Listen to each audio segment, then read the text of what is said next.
아, 오늘은 우리가 예배의 중요성에 관해서 같이 은혜를 나누고자 합니다. 사실은 예배에 관해서 1월 달에 한번 제가 말씀드릴 기회가 있으면 드리려고 했었는데 드리지를 못했습니다. 그래서 우리 부모님들이 자녀들에게 훈계할 때 미워서 훈계하는 것이 아니라 사랑하기 때문에, 그래서 제가 말씀을 드리는 것은 혹시 이걸 또 나한테 상처를 주게 한 것이 아닌가 그렇게 생각하지 말고, 우리가 고치면 은혜가 되고 축복이 되고, 그래서 하나님께서 받으시는 예배가 됩니다. 그래서 오늘의 예배가 무엇이고, 또 우리 그리스도인들이 주일마다 교회 와서 드리는 예배를 어떻게 드려야 하고, 또 하나님께서 기뻐 받으신 예배가 어떤 예배인가, 또 우리가 매주일 예배를 드려도 어떤 예배는 가인의 제사처럼 하나님께서도 땡큐 받으시지 않습니다. 그래서 우리가 예배를 통해서 축복을 누리게 되는데, 여러분 하나님이 받으시지 않는 예배를 드린다면 그것은 교회에 와서 자리만 채우고 가는 것이 되죠. 그래서 아무리 교회 나와서 우리가 찬송하고 기도하고 말씀 들어도 별로 의미가 없어요. 그래서 우리가 정말 하나님께서 받으신 예배가 어떤 예배인가를 통해서 우리 한번 같이 은혜를 나누고자. 에어컨을 좀 꺼줬으면 좋겠어요. 기침이 나와서. 자, 오늘 계시록 우리가 4장에서 5장에 보시면 잠시 하늘나라의 커튼을 열고 천국에서 진행된 예배의 모습을 우리에게 삭경식으로 잠깐 이제 우리에게 보여주시고 있습니다. 그래서 하나님이 받으시는 예배가 어떤 예배인가? 첫째로 하나님이 받으신 예배는 하나님의 임재를 경험할 수 있어야 합니다. 자, 우리 한번 따라서 임재를 경험하자. 성도들의 예배를 통한 바람이 있다면 예배를 통해서 저는 하늘문이 열려지는 것이라고 생각합니다. 우리가 목장교회에서 성도님들이 예배 드릴 때마다 여러분 하늘문이 열려지고 주의 세미한 음성을 듣는 그런 은혜와 축복이 있기를 바랍니다. 본문의 이 계시록에 나오는 이 찬상 예배, 하늘의 문이 열려지고 있는 예배를 통해서 그 모습을 오늘 성경 우리에게 보여주시고 있습니다. 그래서 오늘 본문의 성경의 배경을 먼저 이야기해서 좀 1장 우리가 10절을 한번 같이 펴서볼까? 화면에 나옵니다. 시작. 주의 날에 내가 성령에 감동되어 내 뒤에서 나는 나팔 소리 같은 큰 음성을 들으니.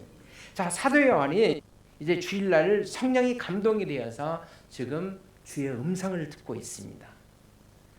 좀 더 상황을 이야기해서 직전 구절인 1장 9절을 한번 또 같이 보실까요? 시작. 나 요한은 너의 형제요 예수의 환난과 나라와 참회에 동참하는 자라.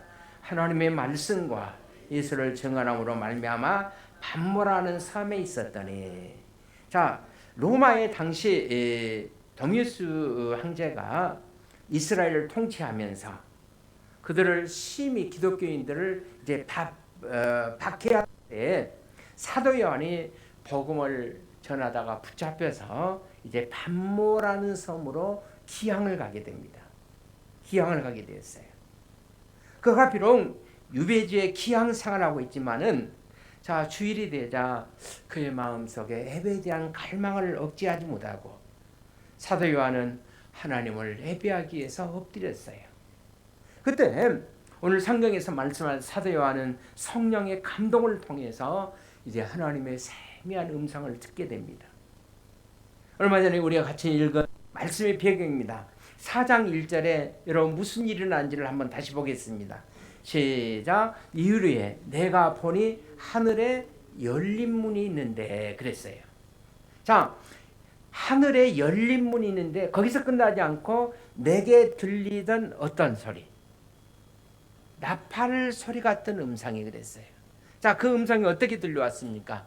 나팔 소리 같이 들려왔어요.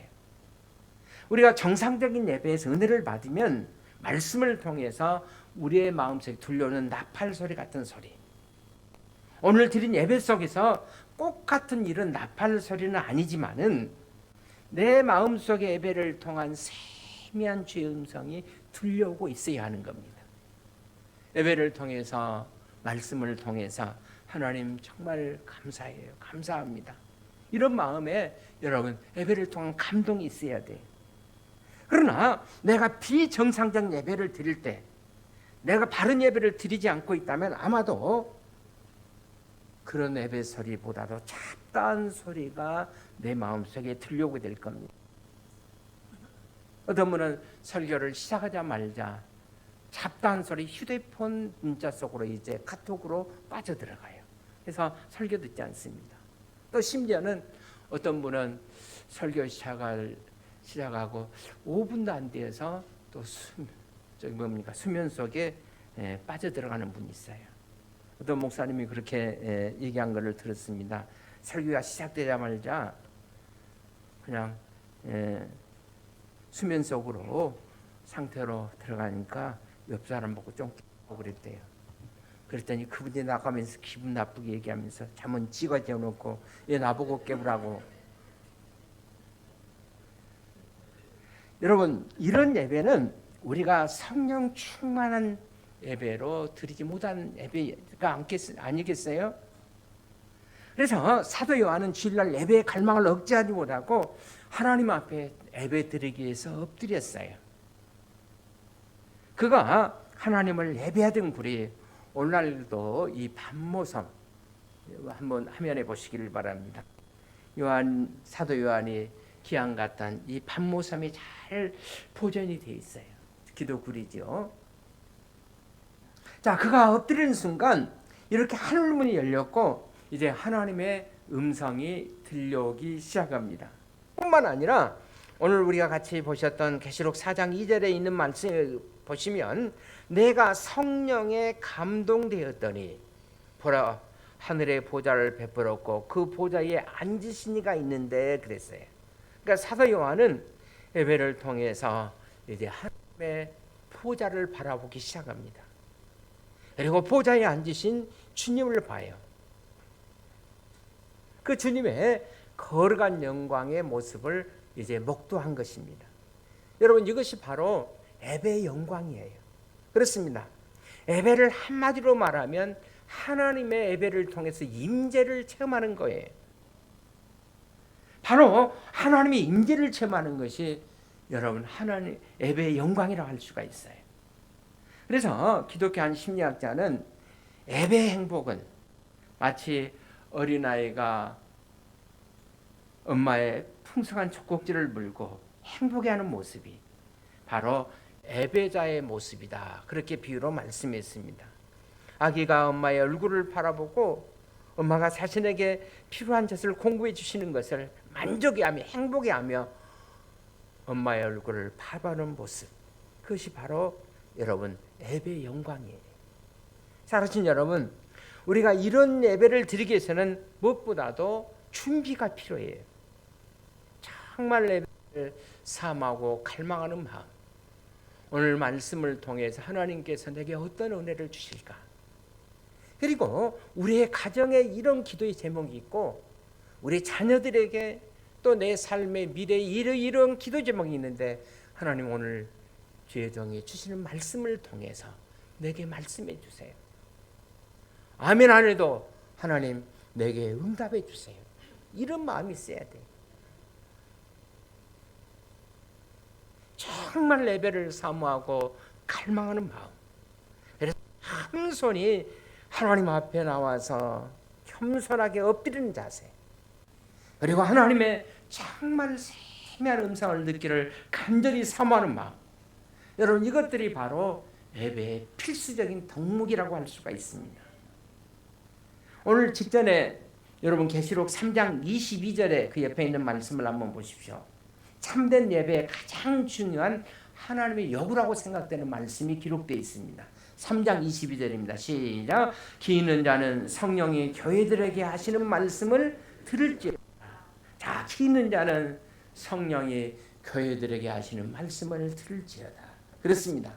하나님께서 오늘 성경을 통해서 본문을 통해서 우리 개개인들을 향해서 아니 우리 목장교회 공동체를 향해서 성령이 주축하는 그 음성을 우리가 들을 수가 있어야 돼요. 여러분, 주의 음성을 정말 듣기를 원하십니까? 정말 하나님의 음성 듣기를 내가 마음으로 사모하고 계십니까? 주님, 정말 제가 주의 음성을 듣기를 사모합니다.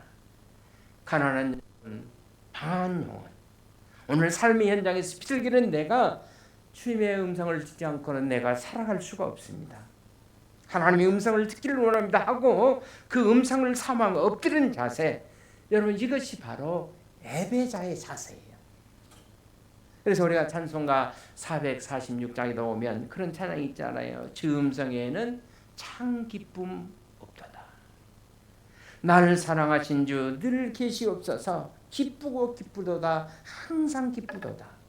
나 주께 왔사오니 복주옵소서. 3절에 보면 주 떠나가시면 내 생명 어때네. 기쁘나 슬플 때나 늘 계시옵소서. 기쁘고 기쁘도다. 항상 기쁘도다. 나 주께 왔사오니 복주옵소서. 이런 마음으로 하나님의 음성을 듣기를 원한다 하고 그 음성을 사모하며 엎드리는 자세, 여러분 이것이 바로 예배 드리는 사람들의 자세예요. 하나님의 예배를 통해서 우리에게 당신의 살아가는 음성을 들려주시길 원하십니다. 그래서 하나님이 주시는 주의 음성 안에서, 주의 말씀 안에서 내 존재가 녹아내리는 행복, 이것이 바로 예배 드리는 자의 행복이라고 말할 수가 있습니다. 저는 여러분들이 이런 행복을 주일마다, 아니 예배 드리는 매 순간마다 느낄 수 있기를 주 이름으로 축원을 드립니다. 그렇습니다. 참된 예배는 하나님의 예배 드릴 때마다 임재를 경험하는 거예요. 하나님은 성경을 통해 내게 말씀하시고 나는 그 성경의 말씀을 통해서 내가 은혜를 받는 거예요. 두 번째로 하나님이 받으신 예배, 어떤 예배인가? 하나님이 받으신 예배는 하나님의 가치를 인정하고 엎드리는 거예요. 우리 한번 따라합시다. 하나님의 가치를 인정하고 엎드리는 것이다. 예, 예배는 여러분 인간이 세상에서 행하는 어떤 일보다도 가장 값어치가 있는 일입니다. 그래서 우리가 영어를 예배로 예배를 영어로 표현할 때 월십이라고 그래요. 월십. 근데 이 월십이라는 단어, 그 어근에 월스라는 화면에 나오고 있죠. 월스라는 단어인데 이 예배라는 단어의 어근이 바로 월십, 다시 말하면 가치라는 단어에서 시작이 된 거예요.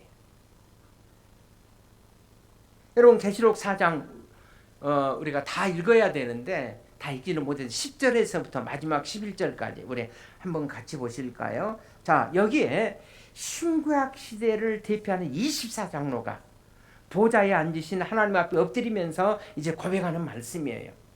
우리 주 하나님이여, 영광과 존귀와 권능을 받으시는 것이 그다음에 뭐예요? 합당하오니 그랬어요. 여기서 이 합당하오니라는 이 말의 뜻이 영어로 worthy라는 단어예요. worthy. 가치가 있다, 그런 말입니다. 하나님은 영광과 존귀와 능력을 받으시기에 합당하오니 가치가 있다는 거예요. 하나님은 우리의 영광과 존귀와 찬양과 능력을 받으시기에 합당한 가치가 있는 분이라는 것입니다. 왜 하나님께서 여러분 우리 예배를 받으실 만한 그런 가치가 있는 분이신가? 자, 신구약을 대표하는 24장로가 여러분 11절 이하에 계속해서 보시면 주께서 뭘 만드시다고 그랬어요?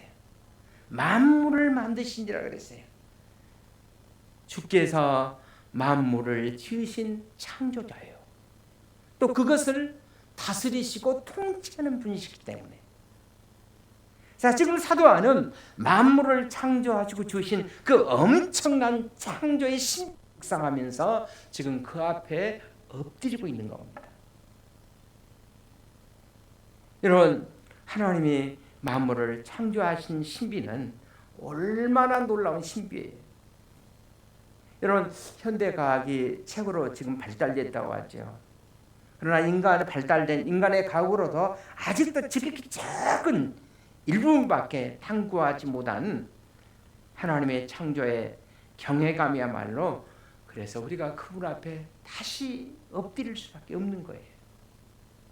그래서 어떤 신학자는 말하기를 과학과 예배가 출발이 거의 같아, 비슷하다 그렇게 말했어요. 그 동기가 뭐냐면 그것은 창조에 대한 경이로움, 원더, 경이로움, 또 창조에 대한 경이로운 마음. 예배는 이 우주를 창조하신 놀라움과 그분의 경이로움 앞에 그래서 엎드릴 수밖에 없다는 겁니다. 그래서 어떤 의학자는 말하기를, 자, 우리 인체를 깊이 연구해 보면 이렇게 정상적으로 서 있을 수 없대요. 넘어지는 것이 너무나도 당연하대요. 물론 우리가 지구의 이 공정과 자전에 의해서 우리가 서 있을 수는 있습니다만은, 그러나 인체적인 구조를 보면 서 있을 수가 없대요. 넘어져야 된대. 그런데 이렇게 넘어지지 않고 걸어 다닐 수 있다니, 또 걸어 다닐 뿐만 아니라 우리가 뭐 할 수 있어요? 뛰어다닐 수도 있잖아요. 여러분, 우리가 동물처럼 다 기어다닌다고 생각해 보세요. 예배 바치고 나갈 때 다 기어다닌다고 생각해 보세요. 우리가 서서 다닐 수 있다는 사실, 이것 하나만으로도 여러분 얼마나 감사한지 모릅니다.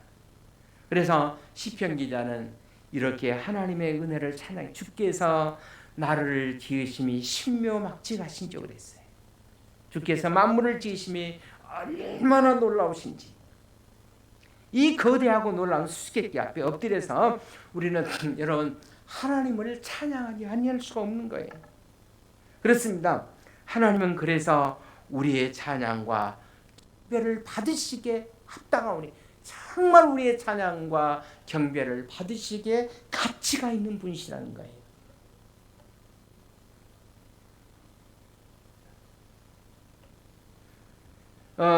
우리가 계속 읽은 계속되는 여러분 5장을 넘어가 보시면 창조자 성부 하나님께서 이제는 구속자이신 성자 예수님에게로 예배 이제 초점이 옮겨지는 걸 볼 수가 있어요. 5장 8절을 한번 보시기를 바랍니다. 5장 8절입니다. 시작. 그 두루마기를 제하심에 네 생물과 24장로들이 그 어린 양 앞에 엎드려 각각 검은고와 향이 가득한 금대접을 가졌으니 이 향은 성도들의 기도들이라. 자, 여기에 8절에 보시면 누가 누구 앞에 엎드렸어요? 어린 양 앞에 엎드려 그랬어요. 하나님의 어린 양이신 예수 그리스도 앞에. 자, 세상 죄를 지고 하는 하나님의 어린 양을 보라. 자, 하나님이 대신 그분이 어린 양으로 이 세상에 오셔서 우리의 허물과 죄를 담당하시고 죽임을 당하신 어린 양이신 누구? 예수 그리스도, 그분 앞에 뭐예요? 엎드렸다는 거예요. 자, 왜 엎드렸습니까? 계속되는 여러분 5장 12절에 있는 말씀을 한번 보십시오. 화면에 있습니다. 시작. 큰 음성으로 이르되 죽임을 당하신 어린 양은 능력과 부와 지혜와 힘과 존귀와 영광과 찬송을 받으시기에 합당하도다 하더라. 여기에 무슨 단어가 나오죠? 또 합당이라는 단어가 나와요. 이 합당이라는 단어의 뜻이 뭐예요? 가치가 있다. 받으시기에 합당하다. 가치가 있다. 그렇습니다. 주님은 우리에게 능력과 부와 지혜와 힘과 존귀와 영광과 찬송을 받으시기에 없던 분, 합당한 분, 우리 예배를 받으실 만한 가치가 있으신 분이라는 거예요. 믿습니까? 그가 우리의 죄 때문에 죽음을 당하신 어린 양이시기 때문에, 그가 바로 세상 죄를 지고 가는 하나님의 어린 양으로 오셔서 우리의 허물과 죄를 짊어지고 죽으셨어요. 여러분, 이 세상에 누가 나를 위해서 대신 죽어줄 수가 있겠습니까? 제가 저를 정말 사랑한다고 하는 어떤 분에게 물었어요. 나를 위해 죽어줄 수 있냐? 응? 그런데 하나님의 아들이신 독생자 예수께서 여러분과 저를 위한 속죄의 어린 양이 되사 여러분 죽어주셨다는 것입니다.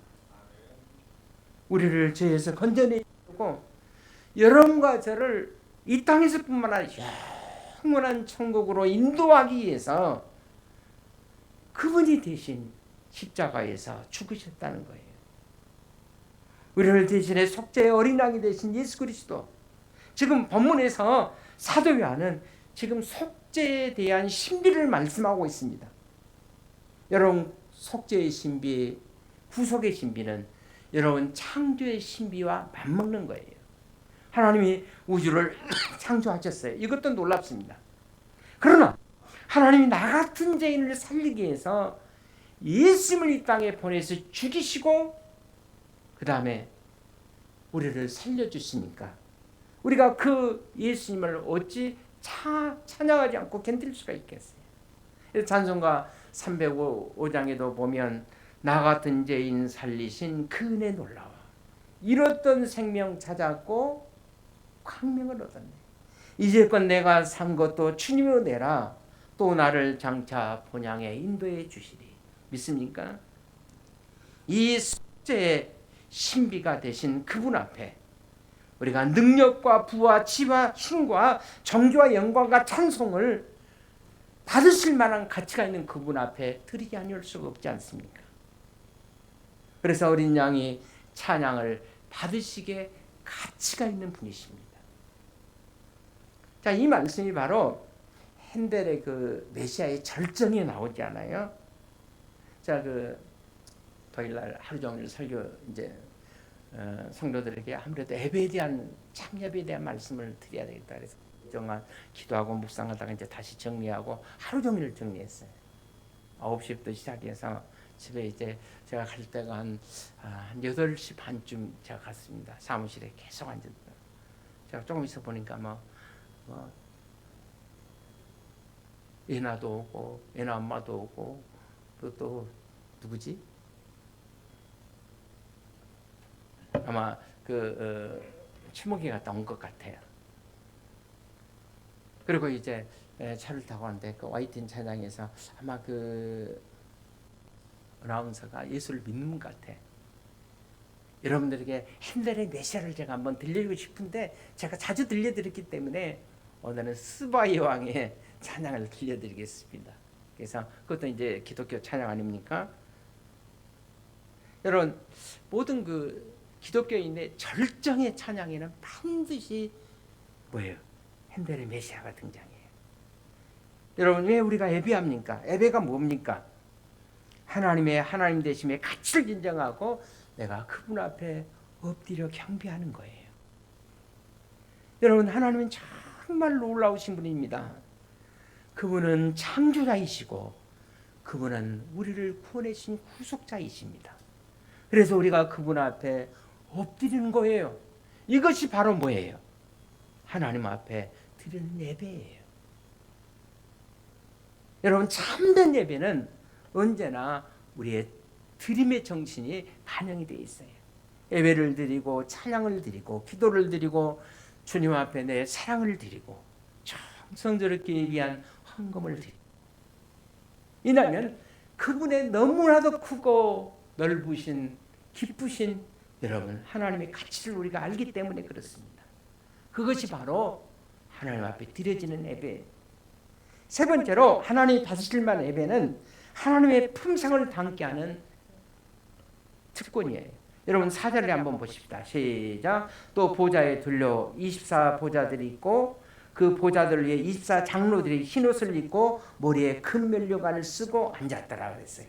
여러분 24장로들은 누구라고 그랬죠? 신구약 시대를 대표하는 성도들. 그렇죠? 자, 24장로들은 신구약을 대표하는 사람들로서 하나님을 예배하고 있는 모습을 우리에게 삭경식으로 잠깐 보여주고 있어요. 그들이 오고 가는 모든 시대에 예배를 드리는 대표자라고 할 수 있어요. 여러분 구약에 보시면 하나님이 당신의 백성을 몇 지파로 나눴어요? 12지파로. 여러분 예수님이 이 땅에 오셔서 예수님이 몇 제자를 훈련시키셨습니까? 12제자. 그러면 구약의 12지파, 예수님의 12제자 합하면 지금은 수학 시간입니다. 24장. 그러니까 신구약을 시대를 대표하는 성도들의 모임, 바로 대표자들이 누구냐면 24장로들. 지금 그 장로들이 예배를 드리고 있잖아요. 그런데 이들의 예배하는 모습이 아주 인상적인 두 모습으로 우리에게 묘사되고 있습니다. 4절에 보십시다. 그들이 무슨 옷을 입었어요? 흰 옷을 입고 그랬어요. 여러분 하나님 앞에 볼 때는 꼭 흰 옷을 입으세요. 제가 흰 옷이라는 얘기는 하얀 옷이라는 그런 뜻이 아니에요. 옛날에 부활절을 보면 하얀 옷을 많이 입으셨어요. 얼마 전까지도 그랬는데 한 10년 이쪽으로 이제 그렇게 하지 않더라고요. 근데 여러분 흰 옷은 뭐냐면 주님 보시기에 거룩하다. 가장 시장만 가더라도 머리 단장하고 뭐 이렇게 하더니 교회 올 때는 쓰리빠 칙칙 긋고 옷도 아무렇지 않고 여러분 그거는 예배드리는 자세가 아니에요. 흰 옷을 입으셔야 합니다. 제가 학교 다닐 때 저희 이제 교수님이 박희천 목사라는 분이 이제 미국에서 공부하고 오셔서 우리 설교학을 가르치셨는데 우리에게 얘기하는 거예요. 목사가 말이야. 앞으로 목사가 되면 가장 좋은 옷을 입고 가장 좋은 신을 신고 가장 좋은 넥타이를 메고 관계성에 살아가는 거예요. 별로 감동이 없어요. 왜냐하면 우리 교인들은 너무 차원이 높아서 그런가 봐. 자, 목사님이 어떤 옷을 입고 가장 좋은 옷, 그 다음에 가장 좋은 넥타이, 가장 좋은 신발. 기는 자는 들을지어다. 자, 그래서 여러분도 마찬가지. 교회 올 때 가장 좋은 옷으로 깨끗한 옷으로 그 자체가 여러분을 준비하는 거예요. 그래서 교회 올 때는 여러분 미리서 준비해서 그래서 오늘 성경에 보면 24장로들이 그들은 흰 옷을 입고 머리에는 뭘 썼어요? 큰 면류관을 썼어요. 흰 옷을 입고 큰 면류관을 썼다. 여러분 흰 옷은 이미 말씀드린 대로 거룩함의 상징이에요. 그 다음에 큰 면류관은 바로 영화로움의 상징이에요. 그런데 이 두 가지는 다 하나님의 속성되심을 상징하는 거예요. 하나님은 어떤 분이십니까? 하나님은 거룩하신 분입니다. 하나님은 어떤 분이십니까? 영화로우신 분이에요. 그래서 그분은 거룩하시고 영화로우신 분이에요. 그런데 그 예배하는 예배자들이 그 하나님을 예배하는 영광스러움과 거룩함을 지금 잊고 있는 거예요. 여러분 무슨 말씀이냐면 거룩하신 하나님을 예배하면 여러분과 저도 거룩해져요. 믿습니까? 이것이 바로 여러분 바라봄의 법칙이에요. 여러분 아이들을 바라보면 기가 막히게 누구를 닮아요? 저 닮은 거 아니요.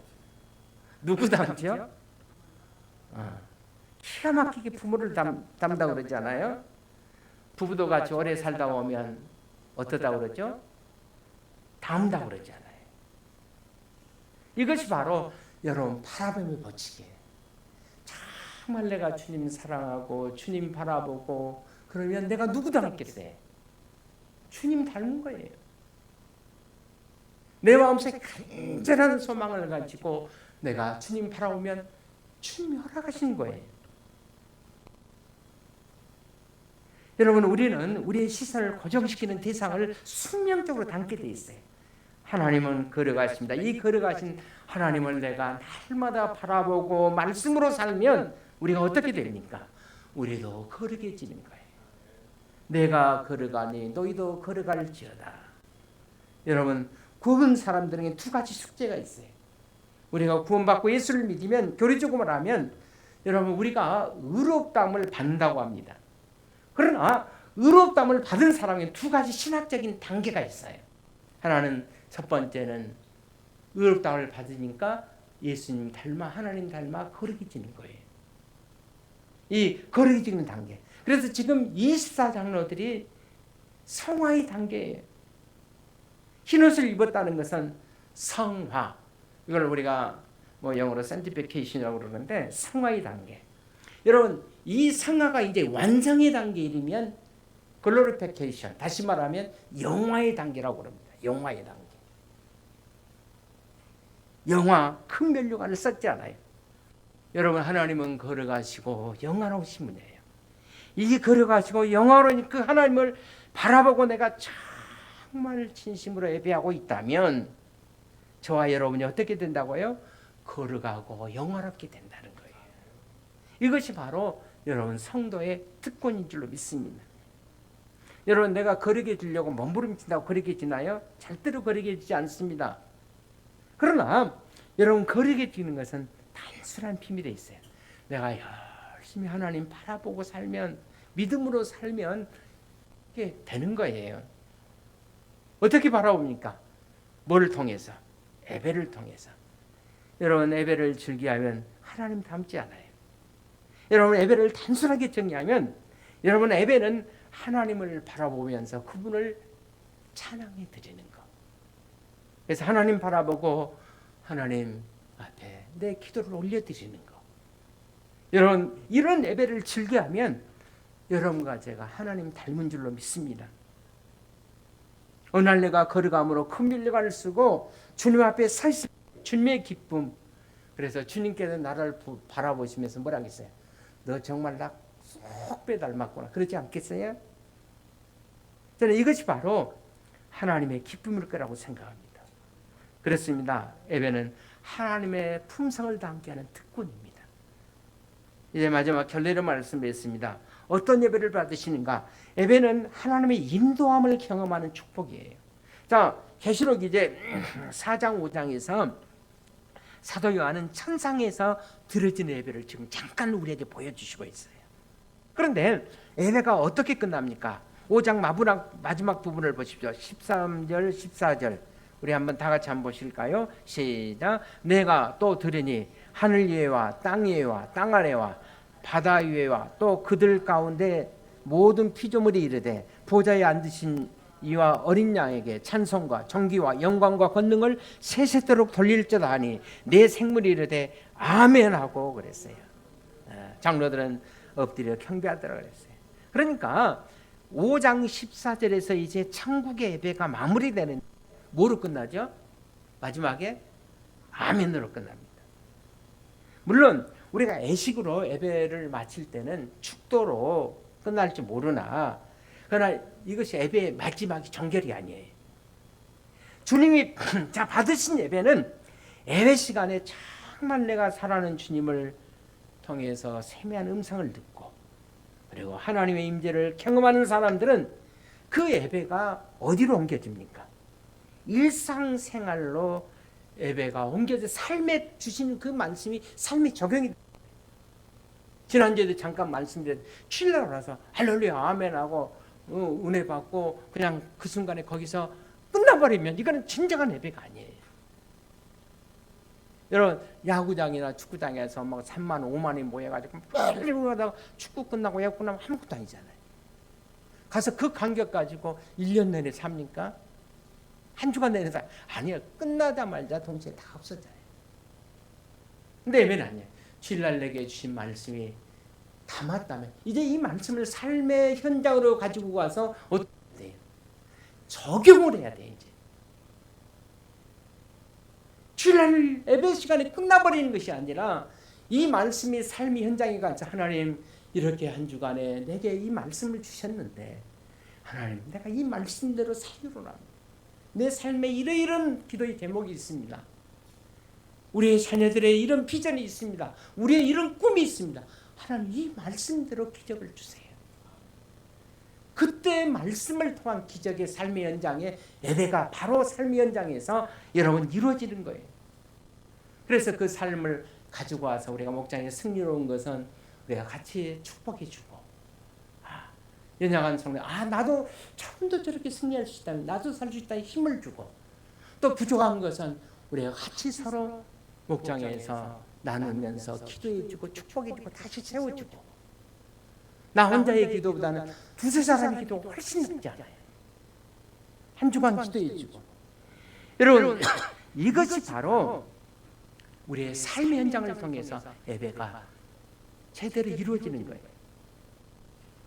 여러분 4장 5장은 하늘나라의 예배의 광경인데 그런데 계시록 6장에서 사도 요한은 다시 이제 이 지구상에서 앞으로 벌어지고 있는 그 예배의 광경들을 잠시 우리에게 또 색경식으로 보여줍니다. 자, 여기에 보면 하나하나의 인봉이 열리면서 도처의 전쟁과 앞으로 있어야 될 그 기근과 질병과 역병으로 아무런 세상의 모습이 쫙 다 보여주고 있잖아요. 자, 이 말씀이 우리에게 그러면 시사하는 바가 뭔가? 특별히 예배와 관련해서 우리에게 뭘 말씀해 주시려고 성령께서 감동으로 사도 요한에게 이렇게 보여주셨는가? 앞으로 오고 가는 세대가 하나님을 예배하고 나아갈 세상을 가르치고 있는 것을 우리에게 보여주시고 있는 거예요. 우리가 정말 신령과 진정으로 하나님을 예배하고 나간다면 우리가 이 세상 두려워할 필요 없다는 거예요. 전쟁이 있건 기근이 있건 질병이 있건 역병이 있건 우리 앞에 어떤 어려움이 있든 두려워할 필요가 없다는 거예요. 그래서 계시록 여러분 7장 17절에 있는 말씀 화면을 다시 한번 보시기를 바랍니다. 시작. 이는 보좌 가운데 계신 어린 양이 저희의 목자가 되사 생명샘으로 인도하시고 하나님께서 저희 눈에서 모든 눈물을 씻어 주실 것입니다. 자, 얼마 전까지 보좌에서 예배를 받으시는 어린 양 되신 그분이 이제는 우리의 뭐가 되어서, 자, 이는 보좌 가운데 계신 어린 양이 뭐가 되어서, 저희의 뭐가 되어서, 목자가 되어서, 우리의 목자가 되어서, 얼마 전까지 보좌에서 예배를 받으신 그분이, 어린 양이 이제 우리의 목자가 되어서 거친 세상길로 걸어가는 우리 곁에 계시사 우리의 눈에서 나오는 눈물을 씻어주시고 우리를 생명수 샘물로 인도하고 있는 모습을 보시길 바랍니다. 그렇습니다. 어린 양 되신 그는 우리의 예배만, 우리의 기도만, 우리의 찬양만 받으시는 그런 분이 아니라 그는 예배를 드리는 사람들을 축복하기 위해서 이제는 목자로서 이제는 우리의 삶의 가치 현장에 오셔서 우리를 인도해 주시고 우리를 계속해서 축복해 주시겠다는 거예요. 예배가 끝난 후 우리의 손에 손을 잡고 이제는 문제와 갈등이 있는 우리의 가정, 우리의 직장, 우리의 사업, 우리의 삶의 현장에 고단한 세상의 강야로 내가 같이 함께 가 주시겠다는 것입니다. 여러분, 이것이 바로 예배의 축복이에요. 이것이 바로 예배의 영광인 줄로 믿습니다. 세계 2차 대전이 발발했을 때 대영국 제국의 국민들은 무엇을 알지 아주 깊은 절망과 두려움에 빠져 있었다고 합니다. 전쟁에는 승산이 없어 보이고 나치 독일의 점령은 시간 영국을 아주 위험 속에 빠뜨리고 있었어요. 이런 상황 속에서 대영 제국의 지도부는 선전포고를 하게 됩니다. 영국이 통일을 향하여 개전을 선언하면서 그때 유명한 그 윈스턴 처칠 경은 당시 성공회, 그러니까 성공회는 주로 우리나라는 장로교가 강하지 않아요. 성공회는 영국 국교예요. 그러니까 성공회에 존경받는 일리안 테피라는 대주교에게 대국민 연설을 부탁을 드립니다. 일리안 테피 주교는 같은 날 대국민 메시지를 전하면서 국민들에게 이런 메시지를 전했어요. 대영국 국민 여러분, 지금은 우리가 하나님을 예배할 때입니다. 전쟁 큰일입니다. 그러나 이 전쟁보다 더 큰 일은 하나님을 예배하는 일입니다. 만약 우리 국민이 이와 같은 때에 정말 진심을 다해서 하나님께 예배드릴 수 있다면, 그리고 하나님 바라보고 그 하나님이 우리와 함께 하심을 믿을 수 있다면 전쟁은 절대로 큰일이 아닙니다. 그리고 진심으로 예배하는 우리를 하나님이 이 전쟁에서 승리하도록 도와주실 것입니다. 그리고 그 다음 주일날 영국의 모든 교회는 총을 울렸고 교회마다 예배하는 국민들로 인산인해를 이루었다고 합니다. 그리고 과연 대영국 제국은 그 치열한 전선에서 버텨 견뎌냈고 마지막에 승리를 거둬낼 수 있었다고 합니다. 이것이 바로 현대사에서 우리에게 보여준 예배의 영광, 예배의 성공이라고 말할 수가 있습니다. 저는 우리 모든 목장교회 성도들이 주일마다 정말 감격스러운 예배를 드렸으면 좋겠어요. 교회 때 그냥 오지 말고 여러분 오실 때 이번 주일을 통해서 내가 응답받아야 할 기도의 제목이 뭔가 간단하게 정리할 수 있잖아요. 두세 가지로 정리하고 교회를 위한 기도의 제목, 내 개인을 향한 기도의 제목, 우리의 가정과 자녀들을 위한 기도의 제목 하고 하나님 오늘 말씀을 통해서 응답해 줄 줄 믿습니다 하고 드려질 때 하나님께서 예배를 통해서 내 아들아 내 딸아 내 기도가 응답됐다. 내 예배를 내가 받았다.